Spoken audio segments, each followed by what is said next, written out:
Habiendo ya desarrollado entonces estos primeros fundamentos de física, como les decía, la diferencia entre fuerza y energía, bueno, vamos a pasar ahora a ver este gran pleito que hubo entre estos dos grandes autores del psicoanálisis, Freud y Jung.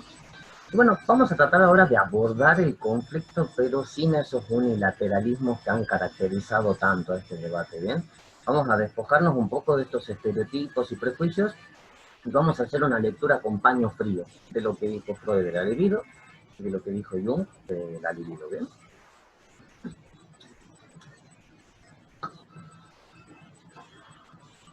Bien, vamos a comenzar entonces con la libido freudiana. La libido freudiana, en términos del propio Freud, consiste en una fuerza sexual. Bien, entonces, con lo que nosotros ya veníamos desarrollando, tenemos que entender por fuerza sexual.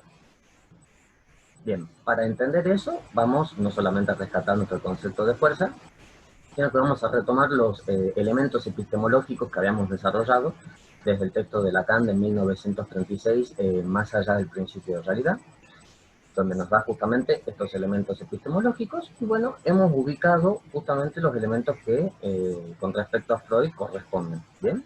La fuerza sexual es justamente el objeto que permite la no contradicción entre la certeza y la evidencia, entre lo que se puede transmitir de esa fuerza y lo que se puede evidenciar de esa fuerza, ¿bien? Para Freud lo que se puede evidenciar de la fuerza sexual es que hay una sustancia, ya lo saben todos, los genitales, vamos a desarrollar eso un poco, y hay un mecanismo, y el mecanismo es justamente la introversión y el retraimiento de la libido, tal y como la definió Freud para la psicosis y para la neurosis.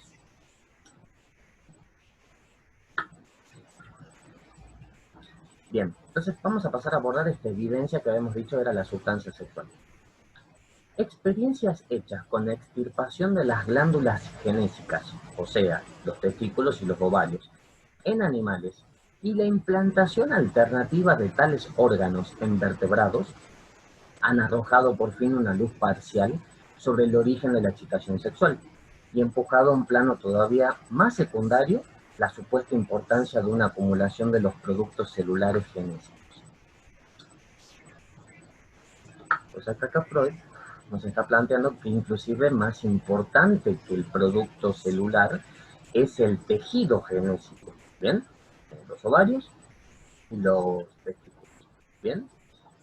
Lo importante entonces tener en cuenta con esto es que Freud nos está planteando el lugar de origen de esta fuerza sexual, ¿bien? Punto muy importante a tener en cuenta.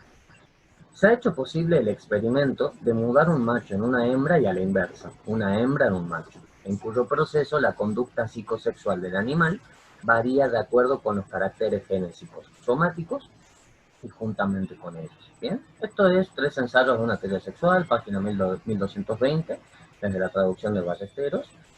Así que es nada más que un repaso de la facultad, ¿no? Y los testículos. ¿Bien? Lo importante entonces tener en cuenta con esto es que Freud nos está planteando el lugar de origen de esta fuerza sexual. ¿Bien? Punto muy importante a tener en cuenta. Se ha hecho posible el experimento de mudar un macho en una hembra y a la inversa, una hembra en un macho, en cuyo proceso la conducta psicosexual del animal varía de acuerdo con los caracteres genésicos somáticos y juntamente con ellos. Bien, esto es Tres ensayos de una teoría sexual, página 1220, desde la traducción de Ballesteros. Así que es nada más que un repaso de la facultad, ¿no? Recuerden entonces acá como les vengo planteando, para Freud el origen de esta excitación sexual no solamente proviene del cuerpo, sino justamente de los órganos genitales, ¿bien? Basta con observar en el texto diferencias consecuencias psíquicas de la diferencia sexual anatómica en Freud. Basta con leer ese texto para justamente ver hasta qué punto ha llegado esta teoría, ¿no?, de Freud de la sustancia sexual. Acá entonces justamente les pongo la imagen de la sustancia, del lugar de origen de donde viene la fuerza sexual para Freud, y por ende la fuerza física, la fuerza psíquica, ¿no es así? Bien, recordemos que el psiquismo no es nada más que la representación de esa fuerza sexual. Y también de otras fuerzas que se pueden presentar en el cuerpo, pero específicamente hablando para Freud, el desarrollo, la originalidad de la psiquis proviene justamente de la representación de estas fuerzas sexuales, ¿bien? O de otras fuerzas que se pueden presentar en el cuerpo, pero específicamente hablando para Freud, el desarrollo, la originalidad de la psiquis proviene justamente de la representación de estas fuerzas sexuales, ¿bien? Bien, vamos a avanzar entonces con el segundo punto, que es la certeza, ¿no?, de Freud, o sea, qué nos transmitió él con respecto a cómo opera esta fuerza sexual en términos de representación psíquica, ¿bien? Esa era la transmisión de Freud. A ver, ¿cómo podemos saber, si nosotros le fuéramos a preguntar a Freud, de dónde vienen las representaciones psíquicas? Freud dice, bueno, hay que tomarla justamente como una representación de una fuerza en el cuerpo, específicamente hablando de la sexual, ¿bien? Las representaciones auxiliares que nos hemos formado con miras a dominar las exteriorizaciones psíquicas de la vida sexual, ¿bien? O sea, nuestro estudio plantea Freud de haber estudiado estas representaciones auxiliares que proveían de representación, valga la redundancia, a la excitación de la vida sexual, se corresponden muy bien con las anteriores conjeturas acerca de la base química de la excitación sexual, que es lo que veníamos leyendo hace un ratito. Hemos establecido el concepto de la libido como una fuerza susceptible de variaciones cuantitativas, que podríamos medir procesos y transposiciones en el ámbito de la excitación sexual. Con relación a su particular origen, la diferenciamos de la energía, que ha de suponerse en la base de los procesos anímicos en general, y le conferimos así un carácter también cualitativo, ¿bien?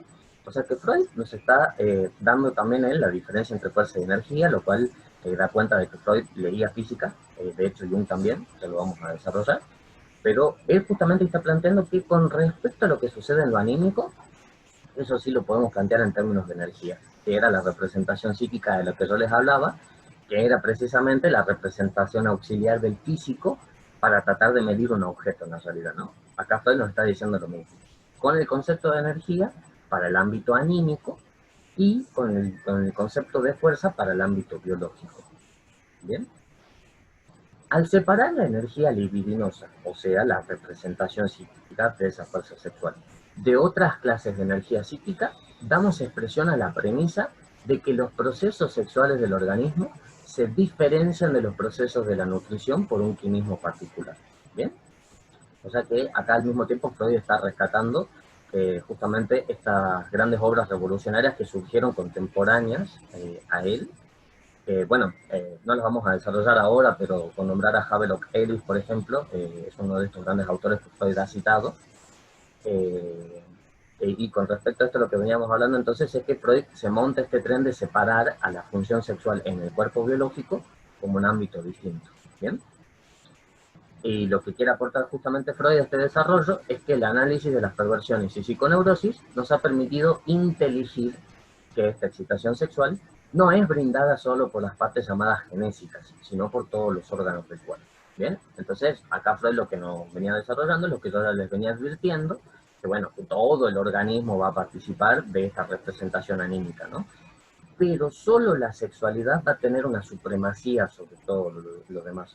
Si no, Freud no hubiera hecho un texto como el que les acababa de nombrar, en el que justamente plantea que la diferencia sexual anatómica genera consecuencias psíquicas. Así que bueno, esto es muy importante tener en cuenta después. Pero acá nos está dando entonces su certeza, que es cómo funciona este mecanismo libidinal, ¿no? De representar esa fuerza sexual. Bien, entonces finalmente podemos dar un desarrollo de cómo opera esta fuerza sexual en términos de libido del yo y libido del objeto. Así llegamos a la representación de un quantum de libido, o sea, Freud no nos puede dar la medición exacta con números, pero nos pide que lo tomemos como si fuera un quantum, ¿bien? Un cuanto. En este sentido, se le puede criticar a Freud justamente que no haya diseñado la máquina para contabilizar, o por lo menos el plano, para contabilizar la energía de esta libido, pero bueno, Lamentablemente solo nos ha dicho que podemos medirla en cuantos, no nos dijo con qué símbolos deberíamos medirla, pero dijo es medible, a cuya subrogación psíquica llamamos libido yoica. Bien, entonces, la primera representación psíquica, anímica, de esa fuerza sexual es la libido yoica. La producción de esta, su aumento o su disminución, su distribución y su desplazamiento, están destinados a ofrecernos la posibilidad de explicar los fenómenos psicosexuales observados.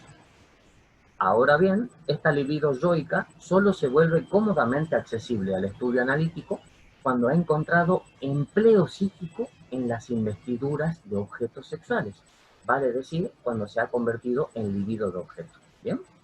Entonces acá Freud nos está planteando cómo una fuerza sexual genera una representación anímica y esa representación anímica después puede capturar un objeto en la realidad a condición de investirlo libidinalmente con la investidura que se formó a partir de esa excitación sexual. ¿Bien? Entonces es un recorrido puramente individualista, donde uno genera una representación y con su representación captura el otro. La vemos concentrarse en objetos, fijarse a ellos o bien abandonarlos, pasar de unos a otros, y a partir de estas posiciones guiar el quehacer sexual del individuo, el cual lleva a la satisfacción, o sea, a la extinción parcial y temporaria de la libido. ¿Bien?